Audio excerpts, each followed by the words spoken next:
नमस्कार, मैं हूं मंजू सोनी और आप देख रहे हैं SKS न्यूज। समय हो चला है खास खबरों का। भगवान के दर्शन करने की लाइन में खड़ी महिला के गले से सोने की चैन गायब। शातिर महिला चोरों ने शॉल को लंबा डालकर पीड़ित महिला को बनाया शिकार।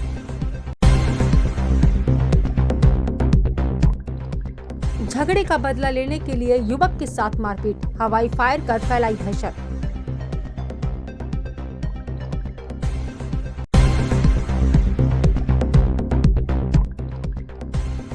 बदमाशों ने होटल में की तोड़फोड़, घोड़ापुर स्थित होटल द ब्लू स्काई की घटना।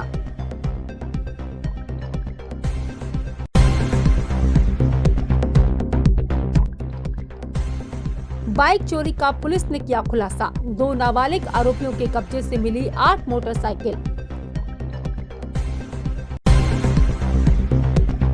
अध्यात्म निकेतन में रविवार को परम पूज्य संत कृपाल सिंह महाराज ने दीक्षा भदौरिया द्वारा लिखित पुस्तक इंडिया एज फॉरेन पॉलिसी नामक पुस्तक का विमोचन किया। इस मौके पर डॉक्टर दीक्षा भदौरिया के साथ उनकी मार्गदर्शक रही प्रोफेसर कविता अग्रवाल भी मौजूद थीं। दीक्षा भदौरिया ने बताया कि सम्राट चंद्रगुप्त के शासन से लेकर आजादी और उसके बाद से हमारी फॉरेन पॉलिसी को लेकर क्या नीतियां रही हैं, इसका उन्होंने बखूबी इस पुस्तक में वर्णन किया है।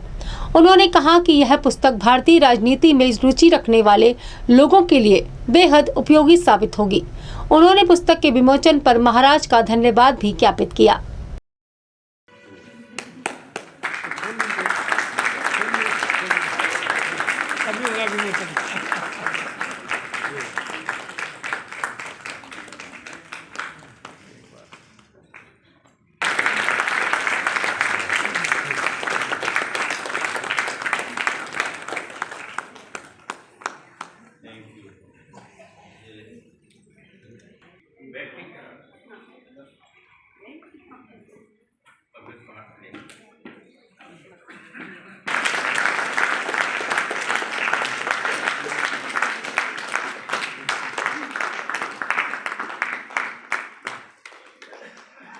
मैंने अभी इंडियन फॉरेन पॉलिसी पर एक किताब लिखी है।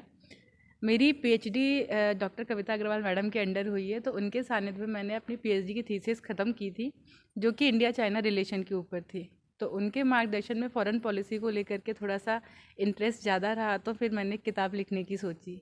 इस किताब के अंदर गुप्ता मौर्यन एम्पायर के अंदर हमने क्या अपनी राजनीति व्यवस्था रखी थी, उसके बाद हम जब आज़ाद हुए, आज़ादी के बाद से लेकर के अभी तक की किस तरीके की थ्योरी हम अपनाते थे, हम रियलिस्ट थे कि आइडियलिस्ट थे, कि किस तरीके की फ़िलॉसफी लेकर के हम आगे बढ़ रहे थे। फिर नेहरू जी के टाइम पे हमने किस तरीके की विदेश नीति अपनाई दूसरे देशों के साथ में। इंदिरा गांधी के टाइम पे हमने किस तरीके की विदेश नीति अपनाई। फिर कोल्ड वॉर हुआ, फिर कोल्ड वॉर के बाद चीज़ें बदल गई और उन बदलते हुए समय के साथ में चीज़ें कैसे बदली और हमने अपनी विदेश नीति को किस तरीके से आने वाले परिप्रेक्ष्य में रखा और भारत को उगता हुआ कैसे दिखाया, हमने शुरुआत से लेकर के अभी तक की पूरी जर्नी इस किताब के अंदर लिखी है मैंने। महाराज जी ने इसका पूरा विमोचन किया है। महाराज जी के द्वारा इस पुस्तक का विमोचन हुआ है। ये हमारे लिए अत्यंत हर्ष की बात है। यह हम सौभाग्यशाली हैं जो हमें इस मंच के माध्यम से महाराज जी के सानिध्य में उस पुस्तक के विमोचन के द्वारा जो कृपा प्राप्त हुई है, उसके लिए हम जीवन भर कभी भी ऋणी नहीं हो सकते। पुनः महाराज जी के चरणों में शत शत प्रणाम एवं नमन। मैं दीक्षा को बहुत साधुवाद देती हूँ, उसके प्रयासों को, उसकी मेहनत को, कि जिसने बहुत अधिक मेहनत इस पुस्तक में की है। भले ही मार्गदर्शन मेरा रहा, पर मेहनत पूरी उसी की। प्रति रविवार की तरह इस बार भी अध्यात्म निकेतन में भक्ति, ज्ञान और अध्यात्म की धारा बही। परम पूज्य संत कृपाल महाराज के सानिध्य में भजन कीर्तन हुए। सैकड़ों महिला पुरुषों ने महाराज का आशीर्वाद लिया। संत कृपाल सिंह महाराज ने सभी को प्रसाद अपने कर कमलों से वितरित किया। अपने प्रवचनों में उन्होंने परिवार में रहने वाले हर सदस्य की सकारात्मक भूमिका को लेकर प्रकाश डाला और बताया कि एक आज्ञाकारी पुत्र और एक आज्ञा नहीं मानने वाले पुत्र में क्या अंतर होता है। एक से सम्मान मिलता है तो दूसरे से अपमान। उन्होंने कहा कि परिवार के हर सदस्य को एक दूसरे का पूरक होकर अपने कर्तव्य का बखूबी ज्ञान होना चाहिए, तभी परिवार आगे समाज में इज्जत पाते हैं। संगीतमय सत्संग के बाद आश्रम में मौजूद सभी लोगों ने सामूहिक रूप से प्रसादी ग्रहण की। गुरुजनों का, माता पिता का सम्मान पुत्र से बढ़ता है। पुत्र आज्ञाकारी हो, समझदार हो, माता पिता का सेवक हो और व्यवहार कुशल हो तो निश्चित ज्ञान फलाने का पुत्र है। और वही पुत्र, कोई पुत्र उनका अगर गलत रास्ते पे यार लड़ाई झगड़े फसाद ये सब, कि किनका पुत्र है, अरे उनका पुत्र है। एक बात से तो सम्मान बढ़ता है और एक बात से अपमान। शिष्य की वृत्ति, साधक की वृत्ति, साधक की साधना की उन्नति उसकी प्रवृत्ति से ही आंकी जाती है कि वो किस तरह की प्रवृत्ति का, किस तरह के स्वभाव का है। अच्छा स्वभाव है, प्रेममय स्वभाव है तो निश्चित है कि अरे फलाने का शिष्य है, देखो कितना गुणवान है, कितना धैर्यवान है, संतोषी है। अगर वही अहंकार में अगर चूर है कि जैसा हम चाहे वैसा होता रहे, या हम सुने चाहे नहीं सुने किसी की, या कुछ वैसा, तो देखो उनके सानिध्य में रहता है लेकिन गुण को ग्रहण नहीं किए, सत्संग करते हैं तो कुछ गुण ग्रहण ही नहीं किए। दोनों चीजों का बहुत प्रभाव पड़ता है। एक से सम्मान बढ़ता है अपने गुरुजनों का, माता पिता का, दूसरों से वो अपमानित होते हैं। अपने को कोई फर्क नहीं पड़ेगा लेकिन वहां फर्क पड़ता है।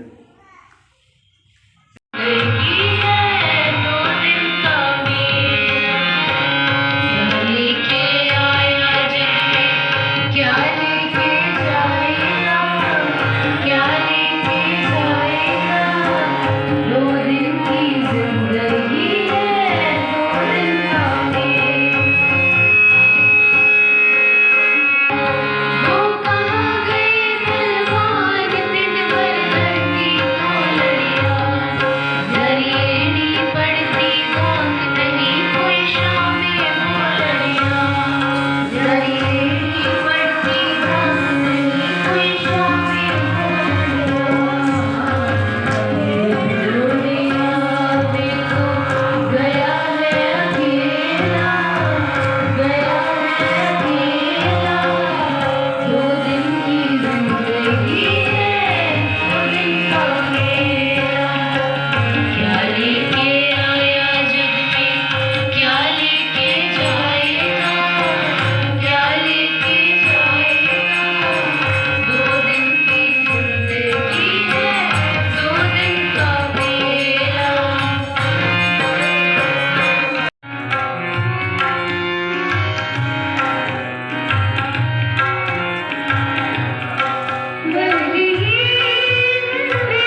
स्थानीय मिशन स्कूल के फन फेयर कार्यक्रम में अध्यात्म निकेतन के संत कृपाल सिंह महाराज पहुंचे, जहां वे राजेंद्र पारिक द्वारा प्रस्तुत की गई भजन संध्या में मुख्य अतिथि के रूप में शामिल हुए। स्कूल के प्राचार्य एसपी सिंह ने बताया कि हर साल की तरह इस बार भी स्कूल का फन फेयर कार्यक्रम हुआ है। इस दौरान प्रसिद्ध गायक राजेंद्र पारिक की भजन संध्या भी रखी गई थी, जिसमें महाराज ने विशेष रूप से शिरकत की। संत कृपाल सिंह महाराज ने काफी देर तक भजन संध्या को सुना। इससे पहले उनका स्कूल के प्राचार्य सहित अन्य स्टाफ ने भावपूर्ण स्वागत किया।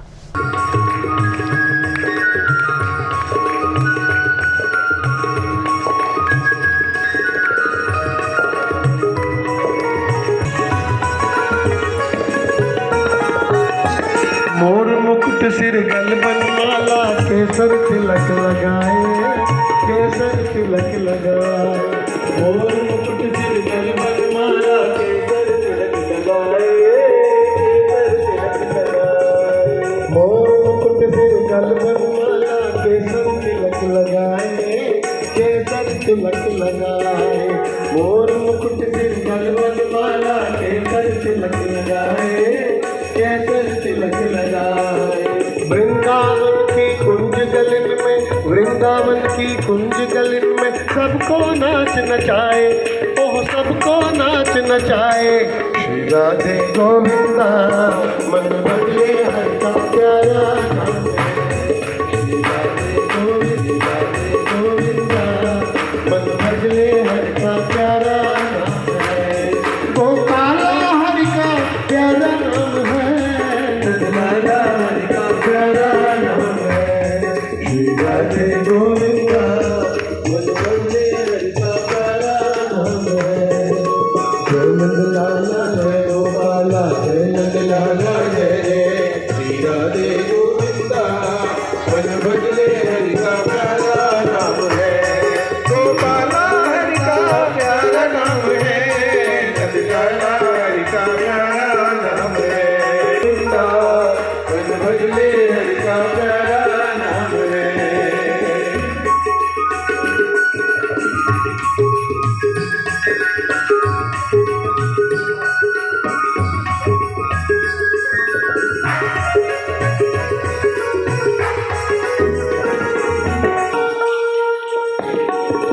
गिरधर नागर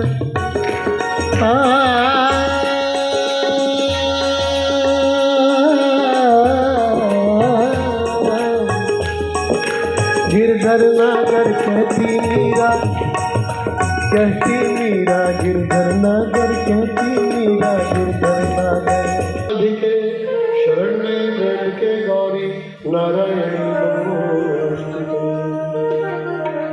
त्वमेव माता पिता त्वमेव, त्वमेव बन्धुश्च सखा त्वमेव, त्वमेव विद्याधरणं त्वमेव, त्वमेव सर्वं मम देव। वंशी विभूषित करान् नवनीर्दाभात्, पीताम्बरा करुणबिम्ब फलाधरोष्टा, पूर्णेन्दु सुन्दर मुखा धर्मेन्दु नेत्रा, कृष्णात् परं किमपि तत्त्वं न जाने। दातारं सर्वसम्पदां लोकाभिरामं श्रीरामं भूयो भूयो नमाम्यहम्। श्रीरामचन्द्र कृपाल भज मन, हरन भव भयतारुणम्। श्रीरामचन्द्र कृपाल भज मन, हरन भव भयतारुणम्। नव कंज लोचन कंज मुख। वार्षिक प्रोग्राम होते हैं बच्चों के, हर साल हम प्रोग्राम करते हैं। तो फन फेयर का प्रोग्राम था, उसके बाद भजन संध्या थी, जिसमें हमारे संत श्री महाराज जी संत कृपाल सिंह जी आज आए थे, उनका आशीर्वचन। ये राजेंद्र पारिक जी का भजन संध्या है, भजन संध्या रखी थी हमने विद्यालय में, और वातावरण शुद्ध होता है इससे। मंदिर में दर्शन करने आई महिला के गले से 2 शातिर महिलाओं ने बड़ी सफाई से सोने की चैन उड़ा दी। इसकी कीमत करीब 1 लाख रुपए बताई गई है। पूरी घटना वहां लगे सीसीटीवी कैमरे में कैद हुई है। फिलहाल इन चोर महिलाओं का पता नहीं लगा है, लेकिन जिस तरह से उन्होंने वारदात को अंजाम दिया है वह हैरत अंगेज है। सोने की चैन चोरी की यह घटना शहर के साईं बाबा मंदिर में दर्शन करने के दौरान की है। दर्शन करने लाइन में लगी बुजुर्ग महिला के गले से चैन चोरी की घटना गणपति विहार कॉलोनी की रहने वाली निर्मला शर्मा के साथ हुई। वो साईं बाबा मंदिर दर्शन करने आई थी। निर्मला शर्मा ने लाइन में लगकर भगवान के दर्शन किए और फिर अपने घर पहुंची तो पता चला कि उसके गले से 14 ग्राम सोने की चैन गायब है। इसकी जानकारी उन्होंने अपने पति राजेंद्र शर्मा को दी। इसके साथ ही उन्होंने अपनी चैन को अपने घर में ही तलाश किया, लेकिन उसका कहीं भी पता नहीं चला। चैन न मिलने पर वह अपने पति के साथ पड़ाव थाने पहुंची और शिकायत की। थाना पड़ाव क्षेत्रीय घटना। यहाँ एक साईं बाबा मंदिर है, उसमें ये महिला परिक्रमा लगा रही थी, तो उसके बाजू में पीछे पीछे 2 महिलाएं और आईं और उन्होंने शॉल इस तरीके से उड़ी कि इस महिला के गर्दन तक भी शॉल आ गई और उसको जिसकी चोरी हुई है 14 ग्राम सोने की उसकी चेन चोरी हुई, उसको पता नहीं चला कि उसकी चेन चोरी हो गई है। बाद में घर पहुंचने पर उसको एहसास हुआ कि इसकी चेन गायब हो गई है। थाने पर रिपोर्ट करने पर फुटेज दिखाए गए। फुटेज में स्पष्ट हुआ कि 2 महिलाएं पीछे चल रही हैं और उन्होंने इसकी चेन चोरी की। उस पर प्रकरण पंजीबद्ध किया गया है, कार्रवाई की जा रही है। सर कितनी क्या कीमत थी, कितनी की चेन? और उसमें जो मूल्य बताया गया है फरियादी द्वारा 48,000 रुपये उसका मूल्य बताया गया है। वास्तव में उसका जो वजन है 14 ग्राम वजन है। ग्वालियर में झगड़े का बदला लेने के लिए 3 बदमाशों ने एक युवक से पहले मारपीट की, फिर उसके बाद हमलावरों ने दहशत फैलाने के लिए हवाई फायर भी किए। हमलावर अपने भाई से हुए झगड़े का बदला लेने के लिए आए थे। सूचना मिलते ही पुलिस मौके पर पहुंची। पुलिस ने बदमाशों के खिलाफ मामला दर्ज कर उन्हें गिरफ्तार कर लिया और वारदात में उपयोग किया गया देसी कट्टा भी बरामद किया है। दरअसल प्रशांत शर्मा नाम के युवक का लक्ष्मीगंज सब्जी मंडी में मनोज पाल नाम के युवक से मामूली विवाद पर झगड़ा हुआ था। इस घटना में मनोज पाल ने मामले की शिकायत जरजगंज पुलिस थाने में की। घटना के बाद जब प्रशांत न्यू लक्ष्मीगंज सब्जी मंडी की चौपाटी पर आया तो मनोज पाल के भाई विनोद पाल ने अपने 2 साथियों सौरभ मलिक और प्रमोद परिहार के साथ मिलकर प्रशांत की बेरहमी से मारपीट की और उसके बाद वहां फायरिंग भी की। पुलिस ने फिलहाल 3 आरोपियों को गिरफ्तार किया है। पुलिस इनसे पूछताछ कर रही है। भाई से हुई मारपीट का बदला लेने के लिए फरियादी के भाई ने ही वारदात को अंजाम दिया है। आज जरजगंज थाने में दिन में एक FIR हुई थी 2 पक्षों के बीच में झगड़े की, और उस झगड़े के भी 2 आरोपी पकड़ लिए गए थे। पुनः सूचना प्राप्त हुई कि पुनः गोली चलने की जानकारी मिली है, तो उसकी जब पुलिस के द्वारा तस्दीक की गई तो जो फरियादी पक्ष है उसके भाई के द्वारा ही ये पाल इसके द्वारा ही ये फायरिंग की गई थी। FIR करके आरोपियों को गिरफ्तार किया। समय हो चला है छोटे से ब्रेक का। ब्रेक के बाद फिर लौटेंगे, तब तक के लिए जुड़े रहें हमारे साथ।